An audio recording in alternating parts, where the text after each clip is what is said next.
Hello friends, नमस्कार। आज की हमारी रीडिंग का जो टॉपिक है वो है कि बुराई आपको अभी भी बर्बाद करना चाहती है। वो चाहती है कि आपकी जड़ें हिला दे। वो चाहती है कि आपको डिस्ट्रॉय कर दे। कैसे? देखिए, हमने सारे ही जो कार्ड्स जो लिए हैं मैंने ओशो ज़ेन टैरो से लिए हैं। हमारा फर्स्ट कार्ड है number 1, we are the world.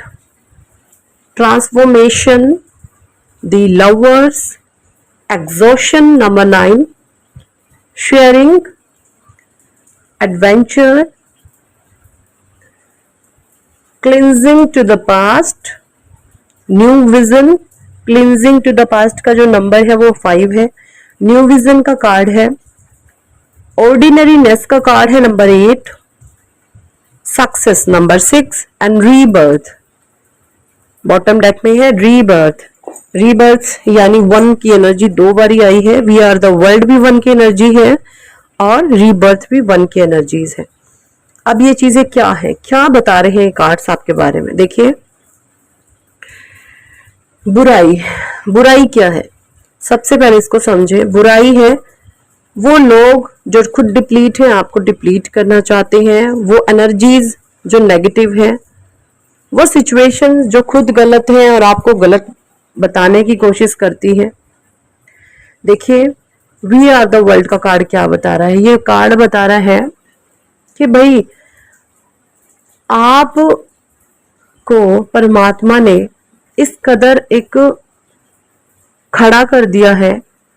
और होता ना, जैसे एक आपके ऑरा को इतना स्ट्रॉन्ग, इतना पॉजिटिव बना दिया है और उस ऑरा के इर्द गिर्द क्या है? उस ऑरा के इर्द गिर्द है ईश्वर के देवदूत, फरिश्ते, आपके एंजल्स, जो हर समय आपको प्रोटेक्ट करते हैं। हर समय आपको ये बताते हैं कि ये जो सामने आपके इंसान बैठा है, ये आपको किस तरीके से फिर से डिप्लीट करने की कोशिश कर रहा है और आपको उसका रिप्लाई देना है या नहीं देना। अगर देना है तो किस तरीके से देना है ना? ये सब चीजें यहाँ पर है। तो आपको जो आपके एंजल्स हैं, आपके देवदूत हैं, आपके फरिश्ते हैं, वो हर समय आपको गाइड करते हैं। आपको इंट्यूशन होते हैं कि भाई यस, ये बेवकूफ इंसान जो इस तरीके की हरकतें कर रहा है, मुझे अब इसके ना तो इसके ट्रैप में मुझे फंसना है और ना ही मुझे कोई रिप्लाई करना है। आप एक हल्की सी स्माइल करके इस बेवकूफ पर्सन की, बेवकूफ इंसान की सिर्फ बातें सुनते रहते हैं। मुझे यहाँ पर ये दिखाई दे रहा है कुछ बेवकूफ इंसान आपके इर्द गिर्द हैं, कहीं पर भी हो सकते हैं, जो आपको दोबारा से एग्जॉस्ट करने की कोशिश कर रहे हैं। क्योंकि इनसे जो आपकी पॉजिटिविटी है, जो आपका पॉजिटिव ऑरा है, वी आर द वर्ल्ड की एनर्जी है, ये बर्दाश्त नहीं हो रही। एग्जॉस्ट आपको करना चाहते हैं फिर से, क्योंकि इनको आपका ट्रांसफॉर्मेशन दिख रहा है। ट्रांसफॉर्मेशन का कार्ड है ये, जो एक बेहतरीन ट्रांसफॉर्मेशन का कार्ड यहाँ पर है। ये आप इन लोगों को, आपके भीतर का जो ट्रांसफॉर्मेशन दिख रहा है, ये सोच रहे हैं ऐसे ही है, फिजूल है, बकवास है, ये इंसान खुद से कर रहा है। अब इनको नहीं पता कि आपको एक पावर चला रही है, आपको ईश्वरीय शक्ति चला रही है, आपको एक डिवाइन पर्सनालिटी गाइड कर रही है, आपको आपके एंजल्स, फरिश्ते गाइड कर रहे हैं। इनको ये चीजों की नॉलेज नहीं है। क्यों? अज्ञानी है, अंधविश्वासी है, बेवकूफ है। आपने इन लोगों की मैं एक खासियत बताऊं, ये ऐसे इंसान है, ये अगर 10 अच्छाइयां कहीं पर आपको दिख रही हैं तो वहां पर से भी एक बुराई ढूंढ करके ले आएंगे। समझ रहे हैं? ये इतने डीप लेवल के नेगेटिव इंसान होते हैं। ये मेल फीमेल किसी भी उम्र में हो सकते हैं। फुल ऑन नेगेटिव एनर्जी से भरे हुए ये इंसान है और इन लोगों को आपको ट्रांसफॉर्मेशन बहुत दिख रहा है। ये झल्ले टाइप के बेवकूफ इंसान है। फिजूल की गंदी बातें करना, जहां पर आपका इंटरेस्ट भी नहीं होता, तो ये लोग उस तरीके की बातें करते हैं। आपने कभी इनको ये भी नोटिस किया होगा, जब आप इनको घास डालना बंद करते हैं, आप जब अपने ऑरा को सिमेट लेते हैं, मतलब इनकी हाँ में हाँ नहीं मिलाते हो, तो ये पर्सन फिर आपको वो एनर्जी, आपका वो जो ऑरा है, इनसे बर्दाश्त नहीं होता। फिर इनको चुल लग जाती है आपके पास से उठ करके भागने की, क्योंकि ये चीजें इनसे बर्दाश्त नहीं होती। इनसे क्या चीजें, ये चाहते ही आपको एग्जॉस्ट करना। एग्जॉस्ट को किस तरीके से करना है? देखिए, यहाँ पे मुझे एक गाइडेंस आ रही है, मैं आपको वो देना चाहूंगी। ये जो गलत लोग होते हैं, कैसे किस तरीके से ट्रैप बनाते हैं, हम जाल बुनते हैं कैसे, ये उस तरीके की बातें करेंगे, बहुत अजीब लेवल की, डाउन लेवल की, कि जिनमें आपका वृत्ति भर भी इंटरेस्ट नहीं होगा। और इतने बदतमीज होते हैं, जैसे होते हैं ना चापलूस टाइप के, इस तरीके की तिगड़मी बातें करने में लगे रहते हैं, अपना समय, एनर्जी, टाइम वेस्ट करते रहते हैं। इनको बहुत मजा आता है, और आपके चेहरे को ये ताकते रहते हैं कि ये इस पर्सन का इंटरेस्ट आप में है या नहीं है। अगर तो आप इनमें इंटरेस्ट लेते हैं तो ये अंदर से बहुत खुश हो जाते हैं कि ये पर्सन मेरे ट्रैप में फंस रहा है। और अगर आप इनमें इंटरेस्ट नहीं लेते हैं तो इनको फिर अपना एग्जॉशन नजर आता है कि भाई हम इधर फिजूल में ही बैठे हैं और उठ के अपना रास्ता नापो। इस तरीके से मुझे यहाँ पर दिख रहा है, क्योंकि इनको आपका ट्रांसफॉर्मेशन नजर आता है। ठीक है जी, दी लवर्स का कार्ड है। बहुत सारे लोगों के लिए मुझे यहाँ पर ये लग रहा है कि जिन लोगों के शादीशुदा जीवन में प्रॉब्लम आ रही है, तो एक ट्रैक पर आपकी लाइफ आ चुकी है। या जिन लोगों की शादी नहीं हो पा रही थी, कुछ लोग थे ऐसे बीच में आकर के, जैसे बोलते ना भांजी मार देना या रिश्ते में अड़चने पैदा करना, तो वो यहाँ पर कर रहे थे। तो उन लोगों को डिवाइन ने निकाल करके बाहर फेंक दिया। अब आपकी लाइफ में एक बहुत अच्छे पार्टनर आपके आने वाले हैं। जिन लोगों की शादी नहीं हुई है उनके लिए ये गाइडेंस है। ठीक है जी, एग्जॉशन का कार्ड है। वो लोग खुद ही अब एग्जॉस्ट हो रहे हैं, आपकी तरफ उनकी कुछ भी नहीं चल रही। शेयरिंग का कार्ड है। देखिए, मुझे यहाँ पर ये भी नजर आ रहा है कि आप है ना ऐसे बेवकूफ लोगों के साथ शेयरिंग भी बहुत करते हैं, है ना, क्योंकि आपकी एक, क्या मैं बोलूं, ब्लड बाय ब्लड हो आप, ये है ना, खून में ही मिक्स है आपका शेयरिंग।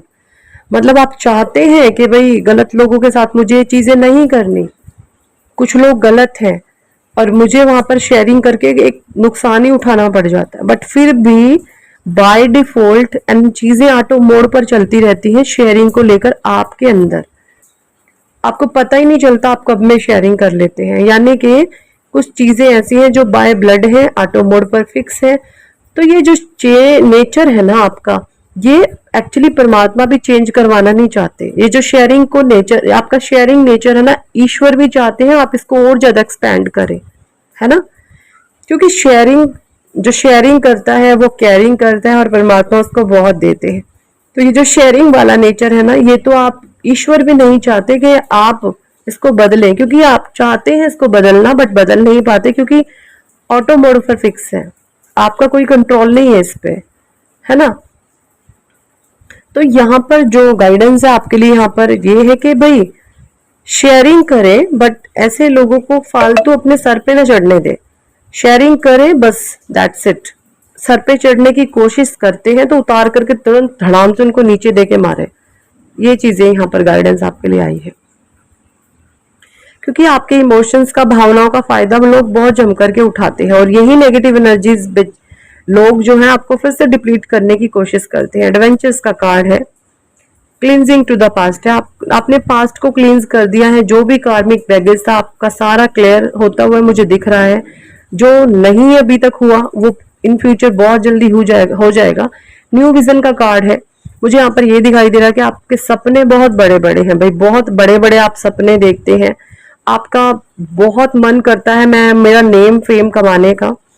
तो बिल्कुल ऑर्डिनरीनेस का कार्ड है। ग्रीनरी यहाँ पर बहुत सारी है। सक्सेस का कार्ड है। बिल्कुल आपको सफलता मिलेगी, बहुत बड़ी सफलता आपको मिलेगी, क्योंकि आपका नया जन्म हो चुका है।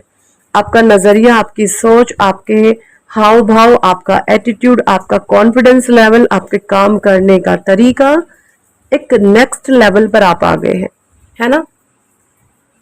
तो लाइफ में आप बहुत कुछ अचीव करने वाले हैं। ग्रीनरी पता है क्या शो करती है? देखिए, ऑर्डिनरीनेस का जो कार्ड है ना, ये बंदा जो क्या कर रहा है, फ्लावर्स इकट्ठे कर रहा है टोकरी के अंदर, बास्केट के अंदर। तो फ्लावर्स क्या शो करते हैं? फ्लावर्स क्या शो करते हैं? अबंडेंस को शो करते हैं। अबंडेंस लाइफ के हर एक एरिया में, हर एक एरिया में, चाहे वो हेल्थ हो, वेल्थ हो, रिलेशनशिप्स हो या मनी वाइज हो, जो भी मैटर आपकी लाइफ में चल रहा है वो बहुत अच्छे से सॉल्व होगा। सक्सेस का कार्ड है। सफलता आपको मिलती हुई मुझे नजर आ रही है। नंबर 6 आपके जीवन में बहुत ज्यादा एंट्री मार रहा है। ठीक है जी, ये चीजें मुझे यहाँ पर दिख रही है। रीबर्थ का कार्ड है। अब आप लाइफ की सारी लर्निंग ले करके एक नया जन्म आपका हो चुका है। जीवन के सभी जो चीजें आपने सीखनी थी वो सभी चीजें आप सीख चुके हैं। ये चीजें मुझे यहाँ पर दिख रही हैं। इस कदर डिवाइन ने आपको रेडी और तैयार कर दिया है कि अब आपको कोई चीट नहीं कर सकता, आपको कोई धोखा नहीं दे सकता। आप इतने इंटेलिजेंसी आपकी शार्प हो चुकी है कि लोगों के माइंड को आप रीड कर लेते हो। समझ रहे हो? माइंड को रीड करना बहुत बड़ी बात है। माइंड को रीड कोई तभी कर सकता है जो अंदर से शांत होता है, जो थॉटलेस होता है, शून्य होता है, विचार शून्य होता है। अगर खुद के ही माइंड में खलबली मची हुई तो फिर हम सामने वाले को क्या ही रीड कर लेंगे, है ना? तो ये चीजें यहाँ पर है। एक अच्छे माइंड रीडर आप हो सकते हैं। आप लोगों को पढ़ लेते हैं, लोगों के माइंड को आप पढ़ लेते हैं कि ये इंसान अगर मेरे सामने इस तरीके की बातें कर रहा है, इस तरीके का व्यवहार कर रहा है, आखिर इसको मुझसे चाहिए क्या, इंटेंशन इसके क्या है। आप लोगों के इंटेंशंस पहचान लेते हैं। इतनी शार्पनेस, इतनी पॉजिटिविटी, इतनी पावरफुलनेस, ईश्वर की ब्लेसिंग्स आप पर आ गई। और ये जो बेवकूफ और मूर्ख लोग हैं जो आपको फिर से नेगेटिविटी के अटैक आप पर करना चाहते हैं, मतलब ये फिर से चाहते हैं कि आपको डिप्लीट कर दिया जाए, आपको बर्बाद कर दिया जाए, आप फिर से उस लो वाइब्रेशन में चले जाएं, आप फिर से नेगेटिव हो जाएं, अपने आप को भूल जाएं। क्योंकि ये लोग पता है कैसे होते हैं, ये सामने से आपको गलतियां करने का मौका देते हैं। ठीक है, ये सामने से आपको अप्रोच करते हैं कि आप गलतियां करें, आप कामों को बिगाड़ें। और जब चीजें आपसे गलत होना शुरू हो जाती हैं, फिर ये लोग क्या करते हैं, ये जमकर को आपको बदनाम करते हैं, आपके साथ एक माइंडी गेम खेलते हैं। आपने देखा होगा, ये ट्रैप में फंसाते हैं आपको। ये पहले तो आपको गलतियां करने पर मजबूर कर देंगे, और जब आप इनके ट्रैप में फंस जाओगे फिर आपका ढिंढोरा बजा देंगे पूरे देश में। ये इंसान ऐसा है, ये इंसान ऐसा है, ये इंसान ऐसा है। ठीक है, तो ये सब चीजें मुझे यहाँ पर दिख रही हैं। But don't worry, be happy, परमात्मा आपके साथ है, ये कुछ भी नहीं आपका बिगाड़ सकते। अब इनकी नेगेटिविटी इन पर ही भारी पड़ेगी। ठीक है जी, यही थी इस टॉपिक पर आज की रीडिंग। कितने लोगों के साथ रेजोनेट हुई है कमेंट सेक्शन में जरूर बताएं। पर्सनल रीडिंग के लिए आप व्हाट्सएप पर हमें अप्रोच कर सकते हैं और अपना सेशन बुक करा सकते हैं। पर्सनल रीडिंग पेड होती है, कॉल वहां पर ना ही